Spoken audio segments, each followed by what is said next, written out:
পৌরসভার জলাবদ্ধতা নিরসনের জন্য নদী কাটছি।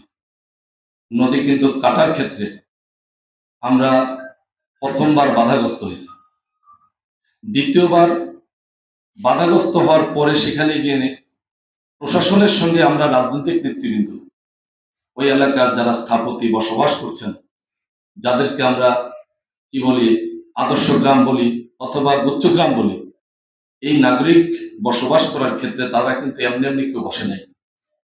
এরশাদ সরকারের আমলে রাষ্ট্রীয় বরাদ্দের মাধ্যমে তাদেরকে কিন্তু সেখানে স্থাপন করা হয়েছে।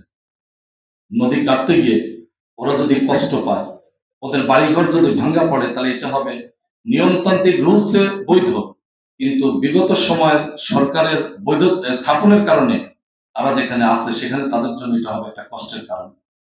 সেক্ষেত্রে আমরা একটা সমন্বয় করে দিয়ে আসছিলাম।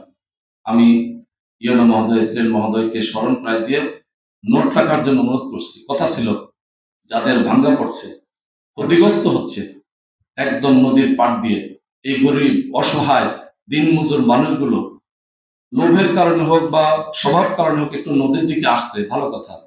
এবার তাদেরকে উচ্ছেদ করার জন্য তারা আপনাদেরকে সহযোগিতা করেছে। আমাদের কথায় আমরা সেখানে আব্দুল সালাম ভাই ছিল, আমি ছিলাম এবং আরো নেতৃবৃন্দ সেখানে ছিলেন। সব মিলিয়ে তাদের কাছে একটা প্রতিশ্রুতিবদ্ধ আমরা যে আপনাদেরকে অবশ্যই এই ক্ষতিপূরণ বাবদ কিছু একটা অংশ দেওয়া হবে। আমি বিনয়ের সাথে একটু অনুরোধ করব, যা বরাদ্দ আছে এরকম 3 বার নদী কাটা যাবে, অতএব সেই বরাদ্দকৃত টাকা থেকে তাদের তালিকা করে প্রত্যেকটা বাড়িতে 100% ক্ষতিপূরণ না দিতে পারলেও তাদেরকে কিছু হলেও ক্ষতিপূরণ দিবেন, এবং সেদিন আমরা মানসিকভাবে একটু শান্তি পাবো।